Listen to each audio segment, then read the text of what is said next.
네, 이번 시간은 국가의 일을 맡아서 하는 기관들에 대해서 알아보도록 하겠습니다. 일단 이 기관들은 크게 세 가지 기관으로 나눠볼 수가 있습니다. 첫 번째는 일단 국회가 있죠. 그 다음 이 정부, 다른 말로 행정부라고 하기도 합니다. 그 다음에 다른 한 축에는 법원이 있습니다. 자, 우리나라는 민주주의 국가이죠. 그래서 이 민주주의를 실현하기 위해서 이 세 가지 이 기관에서 우리나라의 민주주의를 실현하기 위해서 일을 하고 있는 거죠. 그런데 이 세 기관은 각자 하는 역할이 다릅니다. 일단 국회 같은 경우는 법과 아주 밀접한 관련이 있습니다. 일단 이 국회에서 일하는 사람들은 누구일까요? 네, 바로 국회의원이죠. 이 국회의원들은 4년에 한 번씩 선거로 선출을 합니다. 그래서 4년에 한 번씩 이제 선출을 하고요. 현재 우리나라에는 300명이 있습니다. 이 국회의원들은 법을 만들기도 하고요. 혹은 고칠 수도 있고요. 법을 없앨 수도 있습니다. 이건 엄청난 권력이죠. 우리나라는 뭐에 의해서? 법에 의해서 다스려지는 법치 국가인데, 이 국회의원들은 법을 만들거나 고치거나 없앨 수 있다는 겁니다. 이건 엄청난 힘이겠죠. 그리고 국회는 행정부의 일을 감시하는 역할도 합니다. 이 행정부는 이제 나중에 배우겠지만, 이제 대통령과 이제 국무총리를 이제 필두로 해서 다양한 부서들이 있죠. 예를 들어서 국방부, 아니면 교육부, 보건복지부, 이런 등등등 부서들이 있는데, 이거는 차후에 좀 알아보도록 하고, 이 정부 부서나 대통령이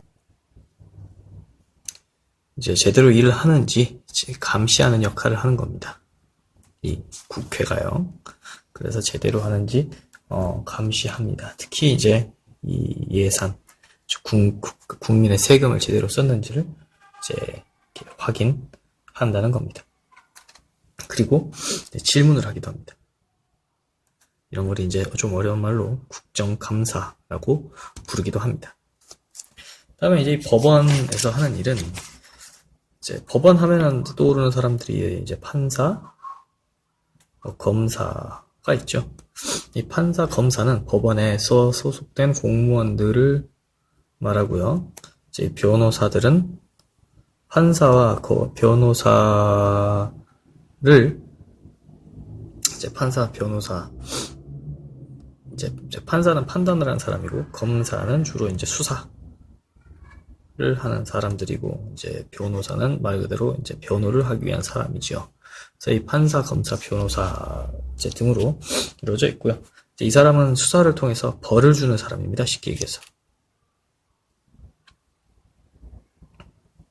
그다음 변호사는 이제 이 재판의 피고라고 하죠.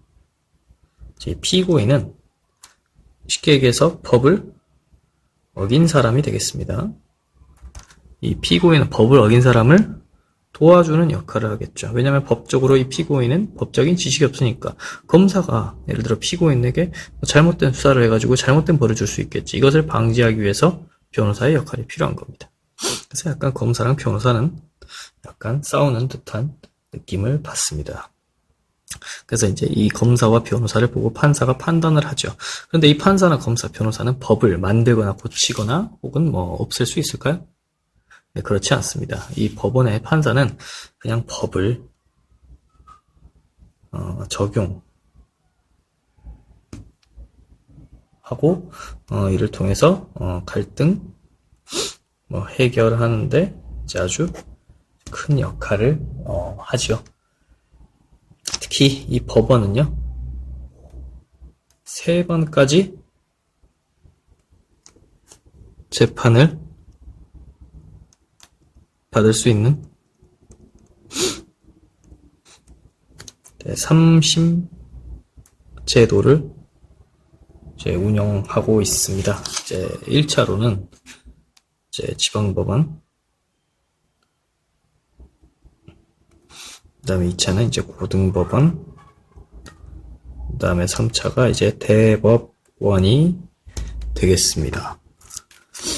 그리고 이제 행정부가 하는 일인데, 이 행정부는, 이제 행정부의 대빵은 바로 이 아까 말했던 대통령이 되는 거고요. 그 밑에 바로 국무총리가 있고, 이 국무총리 이제 밑에 여러 이제 각 부의 부처, 장이 바로 이 장관이 되겠습니다. 이 장관이 있고요. 이제 이 각 부서 내용은 이제 이게 정권별로 바뀌어요. 이제 대통령 같은 경우는 이제 5년에 한 번씩 선거가 있죠. 그 다음에 이제 국무총리는 대통령이 이제 임명을 합니다. 이제 이런 역할이 있어요. 임명을 하고, 장관도 대통령이 임명합니다. 그래서 이 정부는 어떻게 구성되어 있느냐, 교과서에 아주 잘 나와 있어요. 여기 보면은, 자, 대통령 있죠. 그 밑에 국무총리, 그 다음에 이제 뭐 비서실 등등이 있고, 그 다음에 뭐 이런 데들도 있고, 여기 초록색으로 되어 있는 부분이 이제 각 부서입니다. 부서. 그래서 이거는 이제 조정이 이제 그 정부별로 바뀌기 때문에 이 이름을 외울 필요는 없지만, 대략적으로 뭐 교육부는 교육을 위한, 뭐 외교부는 뭐 다른 나라 외교 관계, 뭐 통일부는 통일, 법무부는 법, 국방부는 우리나라의 뭐 국방, 자주국방, 뭐 군대 이런 거와 관련이 있겠죠. 뭐 환경부는 환경과 관련. 그래서 이름만 보면은 대충 어떤 일을 하는지 각 부서가 대충 알 수가 있습니다. 그래서 이제 이 대통령이 하는 일은 이제 주로 이제 외교 관계, 특히 외교나 뭐 국방, 우리나라의 최고 군통수권자가 되겠죠. 그래서 뭐 외교, 혹은 뭐 국방 관련해서 모든 최고 결정권자가 되겠습니다. 우리나라에서 쉽게 얘기해서 제일 높은 사람이고, 이 국무총리는 뭐 대통령이 없을 때, 뭐 해외에 나갔을 때, 혹은 뭐 무슨 일이 있을 때 대행하는 역할을 하는 사람이 이제 바로 국무총리가 되겠습니다. 자, 그런데 왜 정부는 이렇게 국가기관이 3개, 즉 국회, 정부, 법원으로 나뉘어져 있을까요? 사실 대통령이 이걸 다 해먹을 수 있잖아. 법을 만들거나 고치거나 뭐 법을 집행하거나. 근데 왜 이것을 이렇게 나눠놨을까? 나눠놓은 이유는 바로 독재를 방지하기 위해서입니다. 자, 이것을 즉 이 국회, 그 다음에 정부, 그다음 마지막으로 법원이 권력을 나누어서 서로 견제하는 것을 무엇이라 하느냐? 바로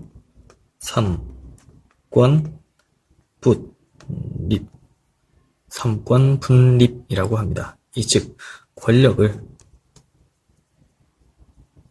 셋으로 나누어 가지는 것을 의미하죠. 왜냐하면 바로 이 대통령이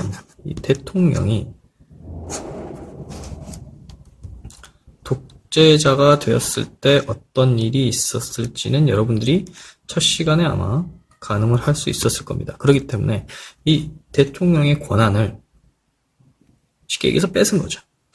국회의원이 나누어 갖고 판사, 검사가 나누어 갖는 거죠. 그래서 이 세 기관은 서로 도움을 주기도 하지만 기본적인 역할은 견제를 하는 겁니다. 그럼 어떻게 견제를 하느냐? 자, 이 표를 보면 일단 입법부에서 법률을 만든다고 했지. 근데 행정부 대통령은 이 법 만든 걸 거부할 수 있어요. 대신에 행정부에서 한 일을 국회는 감사, 즉 쉽게 얘기해서 감시를 하는 거죠. 그러면 탄핵 소추권은 이제 쫓아내는 겁니다. 쉽게 얘기해서 대통령을 쫓아내는 겁니다. 심지어 뭐 이런 권한까지 있으니까 입법부 엄청나죠. 사법부는 자 법률을 적용하는 이제 단계적으로 재판을 한다거나, 근데 이 재판할 때 이 행정부에서 명령이나 규칙을 만들어요. 근데 이것을 심사하는 권리가 바로 사법부에 있고요. 대신에 대법관, 즉 사법부의 짱이죠. 짱을 임명하거나 혹은 자를 수 있다. 이게 또 대통령한테 있어요. 그러니까 서로 견제하는. 그 다음에 마찬가지로 여기서 법률이 있는데 법률이 위헌법률 심사 제청 심판 같은 거, 즉 뭐 위헌적 요소가 있어. 법률을 만들었는데 헌법에 위배가 돼. 이때는 이런 것들을 사법부에서 거부할 수 있다는 거죠. 입법부에서 예전에 탄핵소추권을 제시해서 대통령을 쫓아내려 한 적이 있습니다. 이때 사법부에서 쳐냈어요. 이거는 법률 헌법적으로 뭐 맞지 않다 이렇게 해서 이 대통령의 탄핵소추권을 거부한 적이 있습니다. 실제로. 대신에 이 대법원장 임명 동의권이 입법부에게 있습니다. 그래서 이 대법원장은 솔직히 또 국회랑 대통령의 눈치를 볼 수밖에 없는 이런 상황이 있는 거죠. 그래서 좀 길어졌습니다만은 이렇게 삼권 분립에 대해서 알아보았습니다.